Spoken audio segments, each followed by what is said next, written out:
Estás a punto de ver un fragmento del podcast La vida es bella. Encontrarás los enlaces en la descripción de este vídeo. Do your work. Don't worry about the world going by. It doesn't mean that you can sit around and not do anything. Translate those ideas to cinema or to a painting or to whatever and figure out a way to get it done.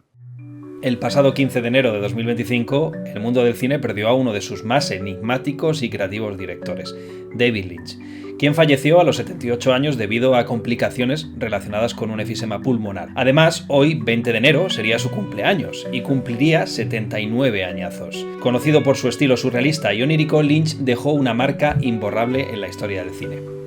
El tipo nació en Missoula, en Montana, y comenzó su carrera artística como pintor. Estudió en Corcoran School of Arts and Design y en la Pennsylvania Academy en inglés. Estudió arte en Pensilvania y en Corcoran, así lo dejamos. Fue en esta última donde empezó a experimentar con el cine, buscando que sus pinturas cobraran vida. En 1967 dirigió su primer cortometraje y fue animado. Este corto se llamó 6 hombres enfermos, un intento por mezclar esa pasión por el arte, por la pintura y explorar el mundo del cine. Lo produjo él mismo con tan solo $200. Está por ahí en YouTube, recomiendo que lo busquéis, es muy interesante. Más tarde se trasladó a Los Ángeles para estudiar en la American Film Institute Conservatory, donde produjo The Grandmother, o La abuela, que es un cortometraje de 1970, un mediometraje más bien, y este trabajo le procuró varios premios y le consolidó como un interesado en el mundo del cine y contar historias, ¿no? Más tarde llegaría su primera película, Cabeza Borradora. Fue un hito del cine de culto y una película muy recordada todavía a día de hoy. Sin embargo, la producción fue todo un desafío para David Lynch. Tardó 5 años en completarla debido a problemas financieros. Inicialmente arrancó con $10,000, lo que le permitió rodar parte de la película, pero no fue suficiente para terminarla. Y a lo largo de 5 años y con ayuda de familiares y amigos, consiguió otros $20,000 más y pudo terminar Cabeza Borradora, su primera película. Esta película funcionó muy bien en los círculos underground de la época, tanto es así que Mel Brooks, el director y creador de películas como Spaceballs o La loca historia de las galaxias aquí en España o El jovencito Frankenstein, se fijó en David Lynch y le dijo: «Hey, te voy a producir una película», y le contrató para dirigir El hombre elefante, un encargo que convirtió a Lynch en el director que es hoy en día. Esta película, pues además le dio 8 nominaciones a los Oscar, aunque no se llevó ninguna, pero sin duda es una película muy recordada, muy bonita y que puso a Lynch en el mapa como una joven promesa del mundo del cine. Personalmente, si yo tuviera que recomendar algunas de sus obras más impactantes, al menos desde mi experiencia, pues evidentemente serían Mulholland Drive, de la que hablaremos hoy un poquito más en detalle, y Una historia verdadera, que para mí, aunque es la más atípica de David Lynch, creo que es una película que en su sencillez hay mucha belleza. Entrando un poquito más en las anécdotas de este director, me gustaría destacar algunas cosas, y perdonad si hoy me extiendo un poquito más porque creo que la ocasión lo merece. Pues bueno, a mí siempre me ha fascinado la faceta de director de publicidad de David Lynch. Es un fascinado por el mundo de la publicidad, seguramente porque los anuncios, y según de qué marcas, le permiten explorar esos mundos oníricos y extraños que tanto le gustan. Lynch ha llegado a rodar, por ejemplo, en el año 2000 un anuncio para PlayStation 2, justo un año antes de hacer Mulholland Drive. Welcome to the third place. Un anuncio muy recordado, bastante chulo, que yo recuerdo haber visto en la televisión de pequeño y que evidentemente en su momento nunca asocié al genio de David Lynch. También rodó para grandes marcas de lujo como Calvin Klein, Nissan o varios perfumes. Evidentemente la narrativa de los anuncios de los perfumes encaja muy bien en el mundo onírico de David Lynch. Y también dirigió el teaser del álbum de Michael Jackson, Dangerous, en 1991. Un teaser que además se movió por todo el mundo y que vimos muchísimos en su momento cuando Michael Jackson estaba en la cresta de la ola. Luego también es un tipo que ha tenido varios encuentros muy interesantes con grandes directores del mundo del cine. Por ejemplo, me gustaría destacar el que tuvo con George Lucas.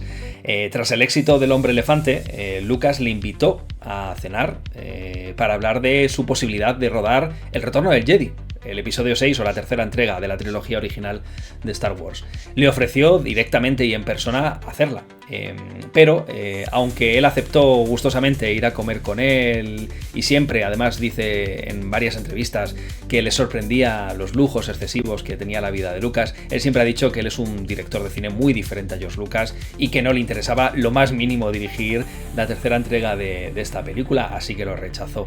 I always admired George. You know, George is a guy that does what he loves, and I do what I love. The difference is, what George loves makes hundreds of billions of dollars.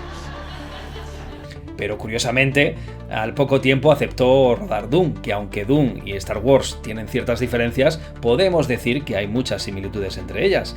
Y bueno, este proyecto que originalmente lo iba a dirigir Jodorowsky, por cierto, os recomiendo que estudiéis un poquito sobre esta historia, que además hay varios documentales sobre ello, muy interesante el proyecto que tenía Jodorowsky entre manos para hacer Dune. Finalmente, el productor Dino De Laurentiis, un mítico del que ya hemos hablado en varias ocasiones aquí, le ofreció a David Lynch rodar Dune. Este rodaje fue todo un desastre, caótico, lleno de problemas, y es más, el propio David Lynch reniega de haber participado en Dune, de la cual se hicieron muchísimas versiones para televisión, para cine, para formato doméstico, y es muy difícil, o era muy difícil, ver una película de Dune que estuviera cerca de la idea que tenía Lynch en la cabeza. Él siempre alegó que Dino De Laurentiis y en general todo el equipo le ponía trabas una y otra vez para que su, digamos, idea de esta película no se llevara a cabo. A día de hoy es muy fácil encontrar copias que aunan todo el material que se ha ido publicando en esas diferentes versiones y ver una versión de Dune, creo que está cercana de las 3 horas y pico, que es más parecido a lo que David Lynch tenía en mente cuando empezó este proyecto, pero aún así Lynch reniega completamente de Dune, incluso en algún momento llegó a utilizar seudónimo para que no aparecieran los créditos. Curiosamente, Dino De Laurentiis, a lo mejor se sentía en duda con él, decidió producirle una siguiente película, a pesar de que Dune fue un fracaso de taquilla, y ahí sí, Dino De Laurentiis le dejó ser Lynch, hacer lo que él quisiera, y esa película fue Terciopelo Azul.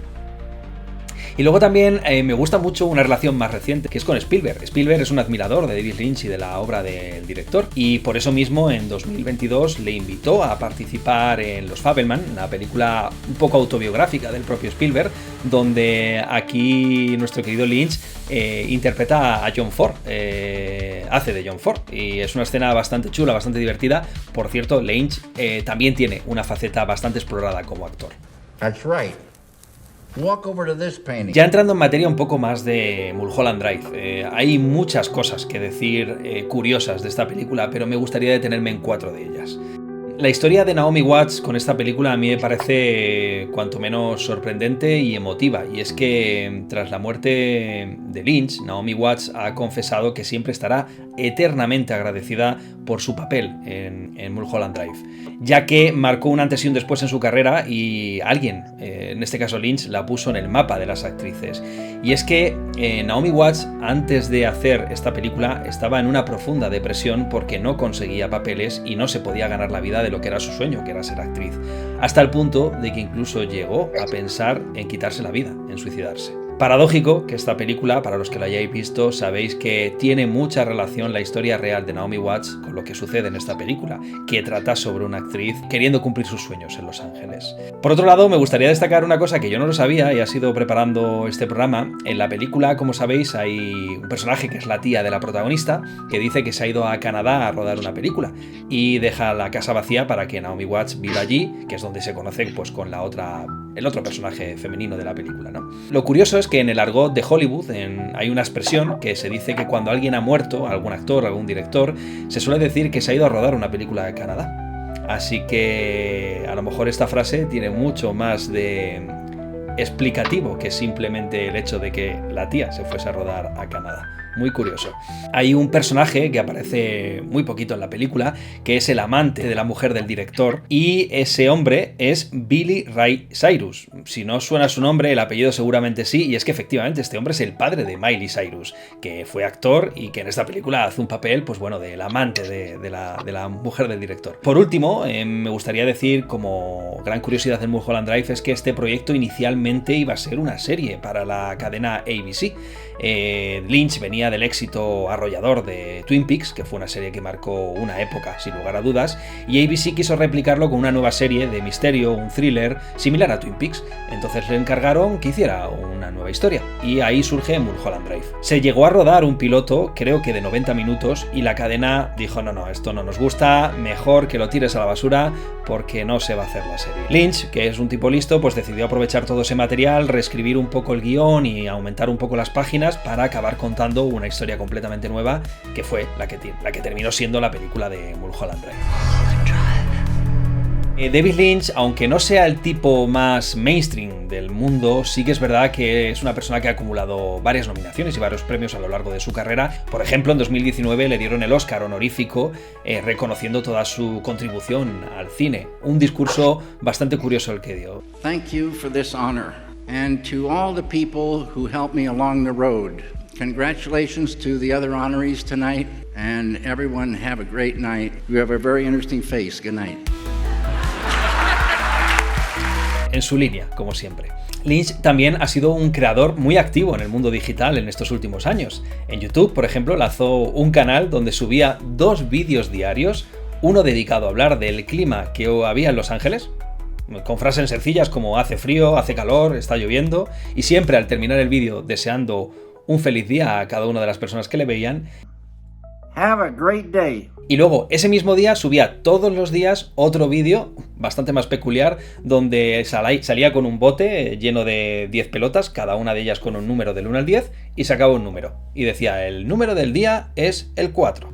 Today's number is 6.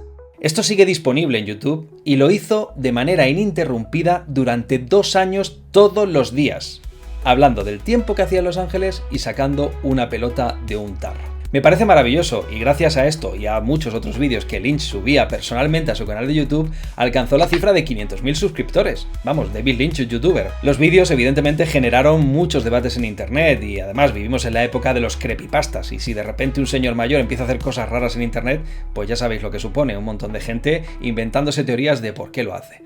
¿Por qué lo hacía? Pues como muchas de las cosas que hacía Lynch, nunca lo sabremos.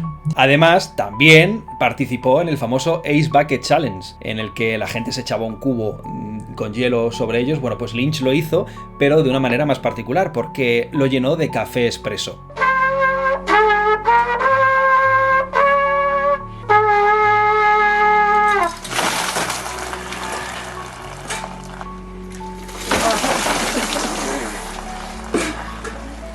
Thank you very much. Tan amante del café es que incluso llegó a sacar su propia marca de café que se llama la David Lynch Signature Cup Organic Coffee. Se bebía 20 al día y ha declarado que su musa en el mundo del cine a la hora de escribir era tomar una taza de café.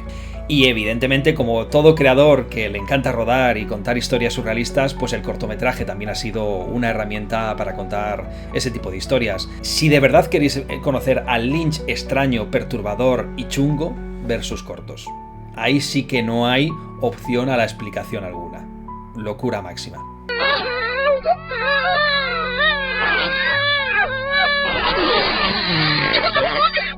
Bueno, como reflexión final, me gustaría decir que David Lynch no solo cambió la forma en la que vemos cine, o al menos lo intentó, también desafió las normas de cómo contar historias.